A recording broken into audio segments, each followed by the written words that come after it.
மறுமை நாளில் ஒரு மனிதன் நிறைய அமல்களோடு வருவான்.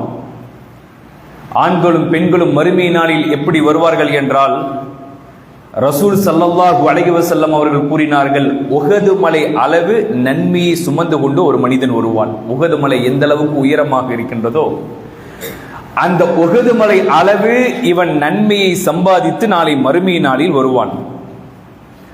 ஆனால் இவன் சொர்க்கவாசியா என்று பார்த்தால் அல்ல, அவன் நரகவாதி என்று ரசூல் ஸல்லல்லாஹு அலைஹி வஸல்லம் சொன்னார்கள். எப்படியா ரசூலல்லாஹ்? ஒரு மனிதன் உஹது மலை அளவு நன்மையை சம்பாதித்து இந்த பூமியில் வாழ்ந்தவன் மறுமை நாளில் எப்படி கைசேத மனிதனாக மாறுவான் என்று சஹாபாக்கள் கேட்டார்கள். நபி ஸல்லல்லாஹு அலைஹி வஸல்லம் சொன்னார்கள், மறுமை நாளில் இவனை அல்லாஹு தஆலா நிறைய அமல்களோடு வந்த அந்த மனிதனை விசாரணை நடத்துகின்ற பொழுது, இவன் மூலமாக இந்த பூமியில் பாதிக்கப்பட்ட நிறைய மனிதர்கள் வருவார்கள்.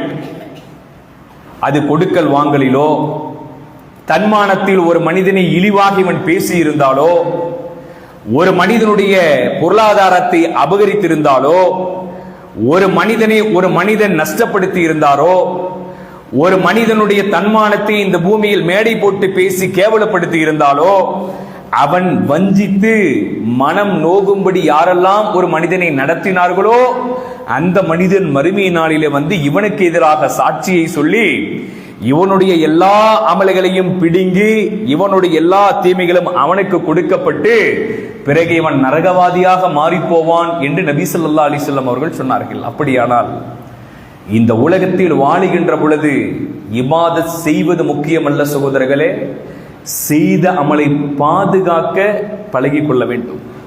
இந்த இடத்தில் தொழுவது, இந்த இடத்தில் பலாய் முசீபத்துகளை பேசி நம்முடைய அமல்களை இழக்குவது, இந்த இடத்தில் தான தர்மத்தை செய்து அமல்களை சம்பாதிப்பது, இந்த இடத்தில் அடுத்த குடும்பத்தை பேசியே நம்முடைய நன்மைகளை எல்லாம் பாழாக்குவது, இந்த இடத்தில் திக்ருகளையும் இஸ்திக்ஃபார்களையும் பாவ மன்னிப்பையும் கேட்டு அல்லாஹ்வுடைய சன்னிதானத்திலே விழுந்து எழுவது, மறுபக்கத்தில் தன்னுடைய நண்பனுடைய எல்லா தன்மானத்தையும் கேவலப்படுத்துவது, ஒரு குடும்பத்தினுடைய அந்த அழகான குடும்பத்தினுடைய கண்ணியத்தை சீர்குலைப்பது, ஒரு மனிதனுடைய இஸ்ஸத்தில் கை வைப்பது, ஒரு பெண் இன்னொரு பெண்ணுடைய இஸ்ஸத்தில் கை வைப்பது, அவர்கள் தெரியாத விதத்தில் தெரிந்த விதத்தில் அவர்களுடைய மானத்தோடு விளையாடுவது, இப்படி யாரெல்லாம் தன்னுடைய நாவை கட்டுப்படுத்தாமல்